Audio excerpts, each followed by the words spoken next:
How to Instantly Connect with Anyone by Charles Duhigg. I want to ask you to take part in an experiment.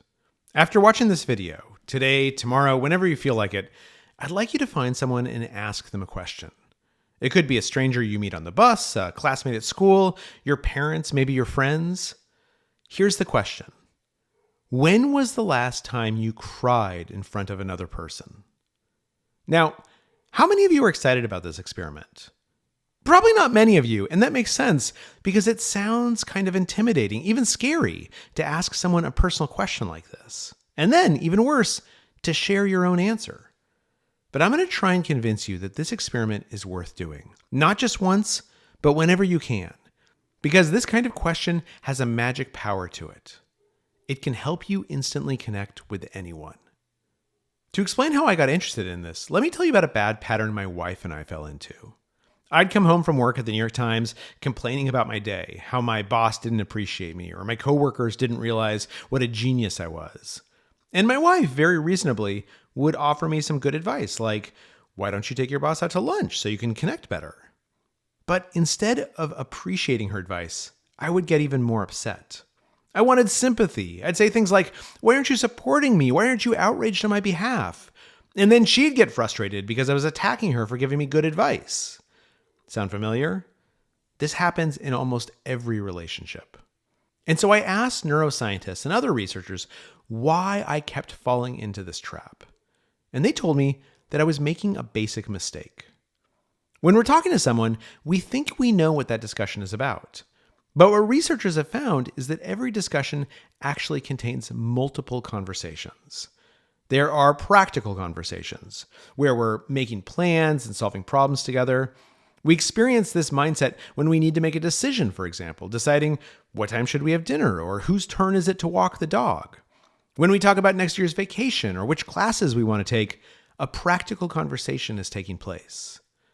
And then there's emotional conversations, where we describe how we feel, for example, the heartache of a breakup, or tell stories, like that hilarious time you accidentally peed your pants. An emotional conversation occurs whenever we feel a rush of pride or a sense of sorrow during a conversation. In an emotional conversation, we don't want someone to solve our emotions. We want them to empathize. And finally, there's social conversations, which are about our identities, values, and how we interact with other people. When we gossip about office politics, or play the name game, or figure out who we know in common, or explain to a friend how our religion or our upbringing or our beliefs have influenced us, made us who we are, at those moments, we're engaging in a social conversation. All these different kinds of conversations are important, and all three may occur during the same discussion. But problems arise when two people are trying to have different types of conversations at the same time. With my wife, I was trying to have an emotional conversation, and she was responding with a practical conversation. Both conversations are valid, but because we didn't match each other, because we weren't having the same kind of conversation at the same moment, we couldn't really hear each other. We couldn't communicate.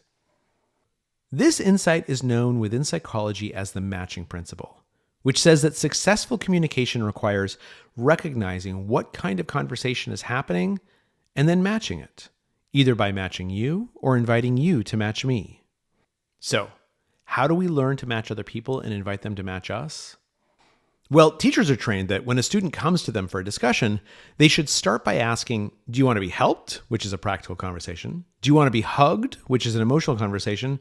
Or do you want to be heard, which is a social conversation? And that works in the classroom, but not so much in everyday life, because if you ask someone at work or at school, do you want to be hugged? They might look at you a little strangely. So instead, there's another tool for the rest of us: asking deep questions. A deep question invites someone to share their values, their beliefs, or their experiences. And it's easier than it sounds. For instance, instead of asking, where do you work? You can ask, what do you love about your job? Instead of asking, where'd you go to high school? You can ask, what was high school like? How did it change you? Deep questions ask people not just about the facts of their lives, but how they feel about their lives. They invite vulnerability. And vulnerability, when it's shared, is the key to real connection. To illustrate this, let me tell you about Dr. Bafar Adai, a cancer surgeon in New York. Every day, patients come into Dr. Adai's office having just learned they have prostate cancer. And Dr. Adai gave most of them the same advice. Surgery is risky, he would say, and this kind of tumor grows very, very slowly. So his advice was usually, don't operate, just monitor it. In fact, pretend you don't even have cancer. He told me he thought these conversations would be some of the easiest discussions of his life. He was telling patients that they didn't have to have a risky surgery. But again and again, the patients ignored his advice. They went home, talked with their families, and came back insisting on surgery. Then he realized it wasn't that the patients were ignoring him. The problem was they couldn't hear what he was saying. The solution was to ask deep questions. A few weeks later, when a new patient arrived, instead of explaining treatment options, Dr. Adai began the conversation by asking the man, "What does this diagnosis mean to you?" The man took a pause, and then he opened up. He told Dr. Adai that his father had died when he was young, and he didn't want to put his wife or his children through that. What's more, he worried his colleagues might see him as the sick guy, and that would affect how he was treated at work. He was concerned about how his grandchildren would react. Nothing that he said was about the cancer directly. The man never mentioned fears of mortality or fears of pain. But by asking a deep question, Dr. Adai learned that what this patient needed right now was not advice, but empathy. The man needed to have an emotional conversation.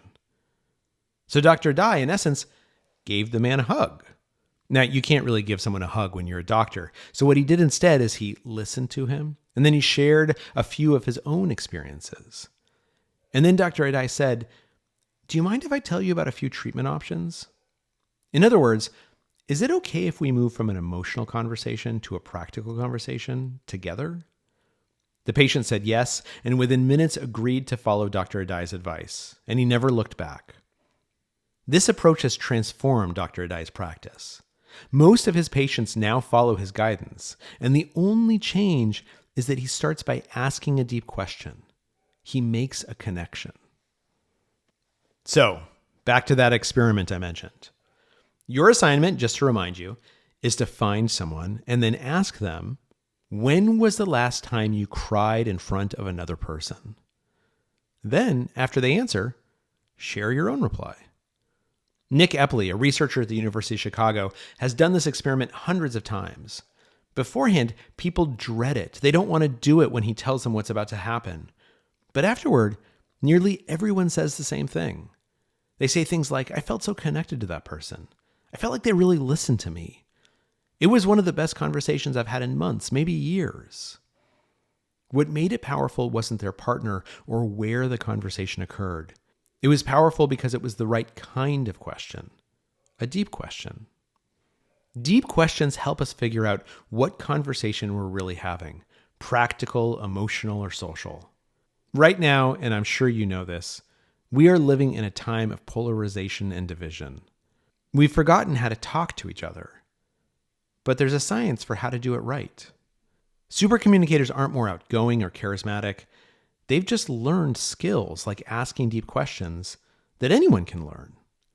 That glow you feel after a great conversation, that sense of happiness and satisfaction, that's your brain rewarding you. It's proof that we're all wired for connection. So I hope you go out and you find a stranger, and then you ask them, when's the last time you cried in front of another person? And then I hope you share your own story. And afterwards, you'll feel like you've really connected with someone. Then come tell me how it went. Thanks for tuning into this episode of After School. I'm Charles Duhigg, author of Supercommunicators, How to Unlock the Secret Language of Connection. I really hope you enjoyed this animation. If you want to learn more about how to improve your communication skills, check out my website, charlesduhigg.com. That's charlesduhigg.com. Or you can sign up for my newsletter at Substack, The Science of Better. Thanks.